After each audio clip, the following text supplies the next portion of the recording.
Scientists admit we were wrong about Megalodon. For years, we were told the story was finished, that the largest predator to ever exist vanished millions of years ago.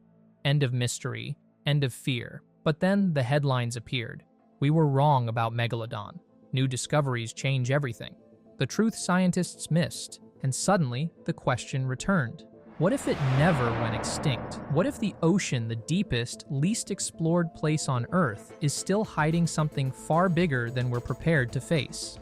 After all, we've explored less than 10% of the ocean. We lose nuclear submarines in its depths. Entire species are discovered every year. So, why not this one? People point to sonar anomalies, unexplained scars on whales, and the uncomfortable fact that no one has ever found a complete Megalodon skeleton. Nobody. No closure. Just silence and water. And silence has a way of feeding fear. But here's the problem. When scientists say, we were wrong, they're not talking about survival. They're not hinting at a monster lurking in the abyss. They're talking about something far more unsettling. Because what if the truth is even more shocking, not because Megalodon survived, but because we misunderstood almost everything about it? Myth versus memory. For most people, Megalodon isn't a fossil. It's a memory, a shadow moving beneath a boat, a shark bigger than a submarine. For years, television specials blurred the line between science and speculation. Fake documentaries were framed like real investigations. Computer-generated sharks were dropped into modern oceans, and the question was never if Megalodon survived only where it might be hiding. Movies pushed it even further. Enormous jaws snapping submarines in half.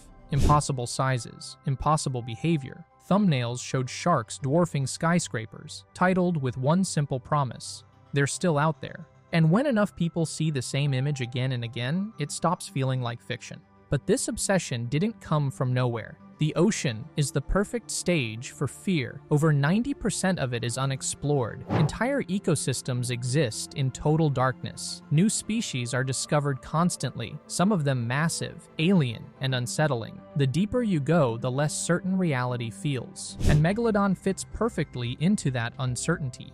No complete skeleton has ever been found, mostly just teeth, scattered vertebrae, fragments. When something disappears without a body, the imagination fills the gap. Fear turns absence into possibility. Mystery turns possibility into belief. And belief doesn't need proof, it only needs doubt. But here's where the legend collides with reality. Science doesn't care about thumbnails. It doesn't care about ratings. And it definitely doesn't care about fear. Science only cares about evidence. What Megalodon actually was. Megalodon was not a legend. It was a real animal, studied, classified, and documented by science. Its scientific name is Otodus megalodon, a member of an ancient shark lineage that no longer exists today.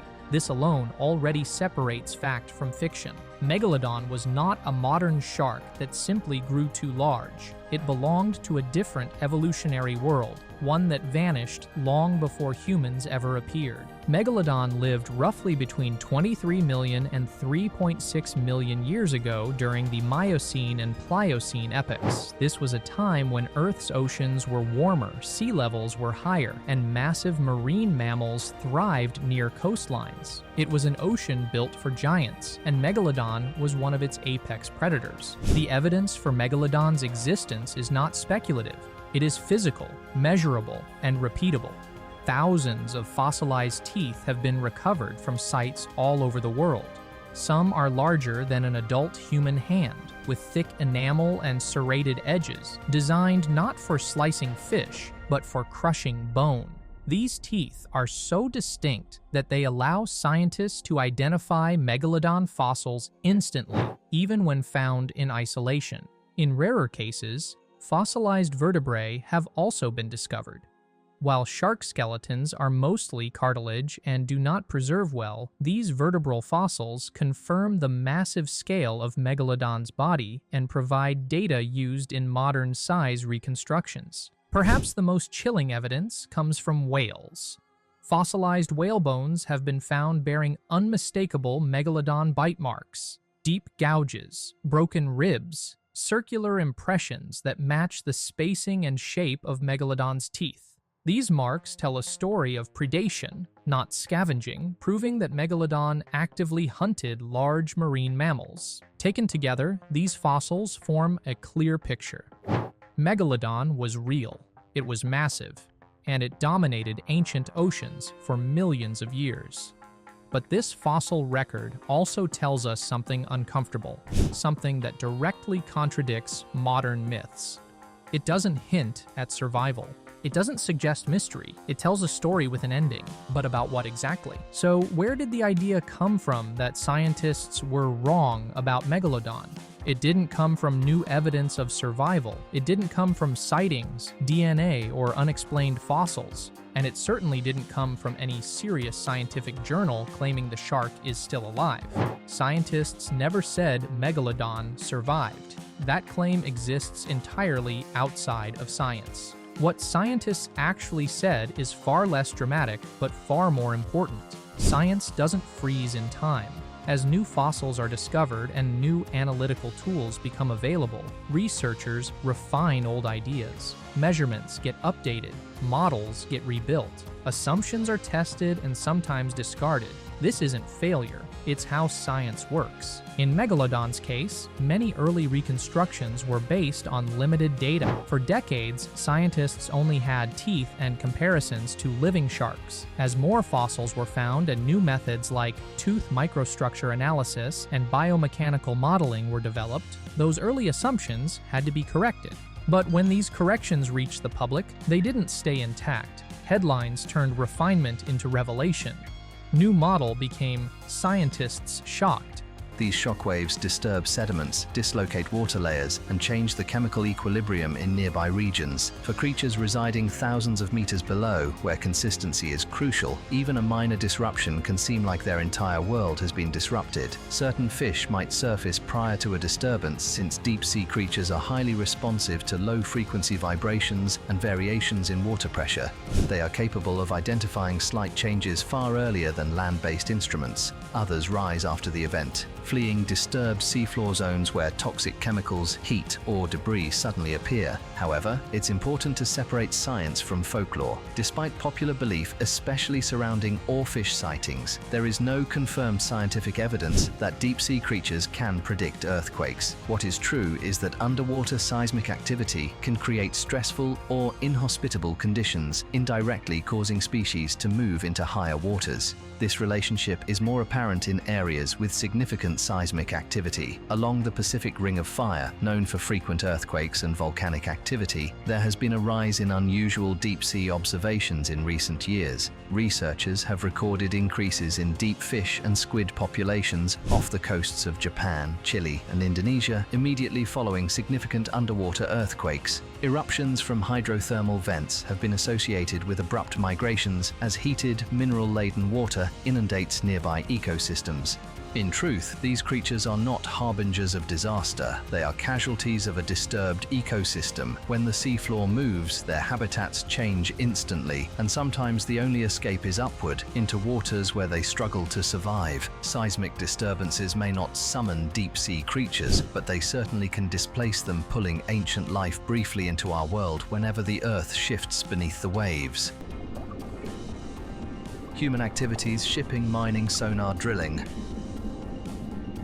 The deep ocean might appear isolated, but human actions are extending further than before, leading to significant impacts on deep-sea organisms. One of the most immediate effects arises from deep-sea mining. Businesses are examining the seabed for valuable metals such as cobalt, nickel, and rare earth elements. The operation utilizes large machinery to drill into sediments, creating shockwaves in the water that can extend for hundreds of meters. These vibrations can confuse deep-sea animals, driving them upward into strange, shallower regions. Military sonar represents another crucial element. Strong, low-frequency sonar pulses are employed to identify submarines, yet these sound waves propagate long distances beneath the surface and disrupt the navigation systems of marine creatures. Deep-sea species such as squids, sharks, and some fish depend on sensing pressure and movement for hunting and migration. Powerful sonar can disorient them, leading to stress, unpredictable behavior, or even abrupt upward movement. But cultural stories about sea monsters exist in almost every civilization, including societies that never lived near oceans capable of supporting animals like Megalodon. Fear doesn't require first-hand experience. It only requires imagination. If humans had coexisted with Megalodon, the evidence would be overwhelming. We would find Megalodon fossils alongside human tools. We would see consistent depictions across early cultures. We would find bite marks on early whale remains that align with human timelines. We find none of this. To accept human Megalodon coexistence, you would need to erase established fossil records, rewrite climate history, and shift the entire timeline of human evolution forward by millions of years. To believe this, you'd have to rewrite evolution itself, and evolution doesn't bend for myths. Why Megalodon really went extinct? Megalodon did not vanish because of bad luck or human interference. It went extinct because the world it thrived in changed in ways it could not survive. During the late Pliocene, Earth experienced significant global cooling. Ocean temperatures dropped, altering currents and ecosystems. Warm, shallow seas that once teemed with whales and other large prey began to shrink, fragment, or migrate toward polar regions. Megalodon, adapted to warm coastal waters, could not follow its prey into colder, less hospitable oceans. Habitat loss compounded the problem. Fossil evidence shows that Megalodon relied on continental shelves and shallow coastal areas, both for hunting and for raising young in nursery grounds. As sea levels and temperatures changed, these nurseries disappeared, leaving juveniles vulnerable and adults without reliable hunting grounds. Prey decline was equally catastrophic. Many species of ancient whales either became extinct or migrated to regions too cold for Megalodon. Without sufficient food, the largest predator of its time faced starvation. Unlike smaller, more adaptable predators, Megalodon could not survive on limited or unconventional prey. Competition accelerated its decline. During this period, smaller, faster, and more energy-efficient predators emerged. Early great white sharks and proto-orcas required less food and could adapt to a broader range of conditions. They could hunt effectively in waters that Megalodon could not exploit. Evolution favored these nimble hunters, while the massive predator faded from the seas. Extinction is not a sign of weakness. It is the inevitable outcome when an organism cannot adapt to a changing environment. Megalodon was not defeated by another predator. It was outpaced by a world in transformation. Even giants fall when the world changes. Its disappearance is not mysterious or controversial.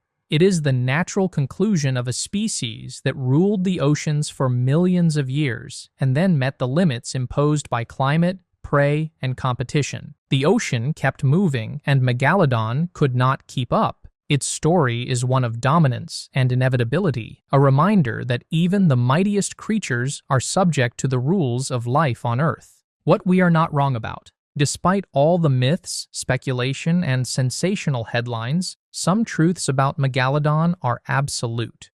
Megalodon is extinct. It has been gone for over 3 million years, and there is no credible evidence to suggest otherwise. The fossil record ends in the Pliocene, and no teeth, vertebrae, or other remains have been found in any modern context. There are no confirmed sightings, no DNA samples, no sonar or underwater recordings. Every supposed anomaly in the ocean has either been explained by known species or proven to be hoaxes. Despite the vast number of scientists, oceanographers, and marine explorers studying the seas, nothing has surfaced to suggest that Megalodon still roams the oceans. The scientific consensus is clear. Every peer-reviewed study, every paleontologist, and every marine biologist agrees.